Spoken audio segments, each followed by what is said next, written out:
রবিবাসরীয় সকালে যখন সবাই এই বাসে করে বিভিন্ন জায়গায় পিকনিকে যাচ্ছে, তখন বেলেঘাটা বিধানসভার প্রায় 20 জন মতো যাচ্ছেন এসআইআরের শুনানি পর্বে। সবার কাছেই এসছে এই রকম নোটিশ, আর যাদের কাছে এসছে তারা বলছে টেনশানে তাদের সারা রাত ঘুম হয়নি। ইলেকশন কমিশন যে পুরো দলদাস হয়েছে বিজেপির, তারই পরিণতি হচ্ছে আজ আমরা বাসে করে পিকনিক না, আমরা বাসে করে এসেছি হিয়ারিংয়ে। এখানে বহু মানুষ আছেন আমার পাড়ার, যারা বয়োজ্যেষ্ঠ কাকিমা আছে, কাকু আছে, কিছু ভাইও আছে। কাকিমা কাকুদের 2002-তে নাম থাকা সত্ত্বেও তাদেরকে হিয়ারিংয়ে ডাকা হয়েছে। আর কিছু ভাই বোনরাও আছে যাদের মা বাবাদেরও নাম 2002-তে আছে, তা সত্ত্বেও তাদেরকে হিয়ারিংয়ে ডাকা হচ্ছে। এটা কিছুই না, এটা একটা হয়রানি, মানুষকে ভয় দেখানো, এটা একটা ভয় রাজনীতি। পশ্চিমবাংলায় আমাদের জ্ঞানেশ কুমার, যাকে আমাদের নাম দেওয়া হয়েছে ভ্যানিশ কুমার, আমাদের সেনাপতি অভিষেক বন্দ্যোপাধ্যায়ের নেত্রী মমতা বন্দ্যোপাধ্যায় বলেছেন যে উনি ভ্যানিশ কুমার, উনি ভ্যানিশ করে দিতে চাইছেন।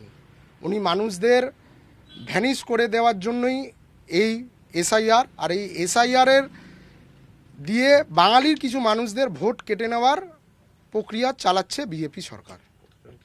টোটাল 45 জনকে হিয়ারিংয়ে ডাকা হয়েছে, তার মধ্যে এখানে আমরা 20 জনের মতন আছি, আর বাদবাকি লোক যারা ডাইরেক্ট চলে আসবে বা যাদের নিজেদের গাড়ি আছে তারা নিজেরা আসছে।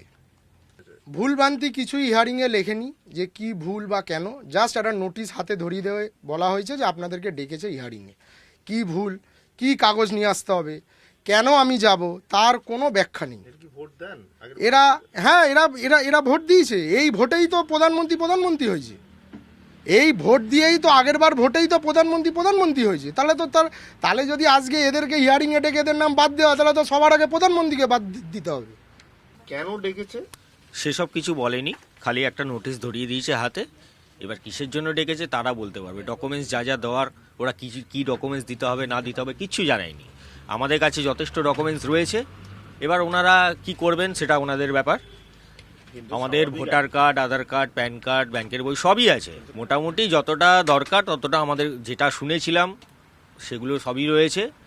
আদার্স যদি কিছু চাই সেগুলো আমরা কোথা থেকে দেবো। এবার ওনারা এখন এক বলছে, পরে আরেক বলবে, সে একটু টেনশন তো হবেই। আমাদের মেম্বার আছে তো, আমার দাদুর আমলে 7 ভাই 3 বোন, মানে আমাদের বিশাল বড় ফ্যামিলি। তাদের ধরে নিন 30 জনের মতন এসছে, আরও 50 জনের মতন বাদ গেছে। এটা কেন? সব তো একই, এটা কেন হবে? আমি বসে আমার একটা কাজ, আমার না কাজে গেলে আমরা পয়সা পাবো না। আমাদের গেলেই আমাদের পয়সা, না গেলে আমাদের পয়সা। আমাদের হ্যারিং করিয়েছে, আমাদের সবই তো ডকুমেন্ট দিয়েছি, সব ডকুমেন্ট দেওয়া হয়ে গেছে, তাহলে আমাদের কেন এরকম করেছে? প্যান কার্ড, আধার কার্ড, ভোটার কার্ড সব দিয়েছি। কি ডকুমেন্টস নিয়ে এসেছেন? আমি প্যান কার্ড, আধার কার্ড, ভোটার কার্ড, ব্যাংকের বই, পোস্ট অফিসের বই, গ্যাসের বই, আর কি চাই, আর কি জমির দলিল? না, আমার ওই সব নেই, আমাদের কিছু নেই। মাধ্যমিক, উচ্চ মাধ্যমিক? না, আমি পড়াশোনা অতটা যাইনি, আমি পড়াশোনা অত করিনি। আমি 4 অবধি পড়েছি। না, ওইসব আমাদের নেই, তখন আমার হয়নি। তখন আমরা কি কোথায় পাবো? আমাদের বাবা মারা গেছে, ছোটবেলায় বাবা মারা গেছে, আমরা কি করব? তখন আমাদের খেটে খাওয়া মানুষ। আমার বাবা মা তো ভোট দিয়েছে, বাবা মা তো সব কিছুতে আছে, ডকুমেন্ট নিয়ে এসেছি।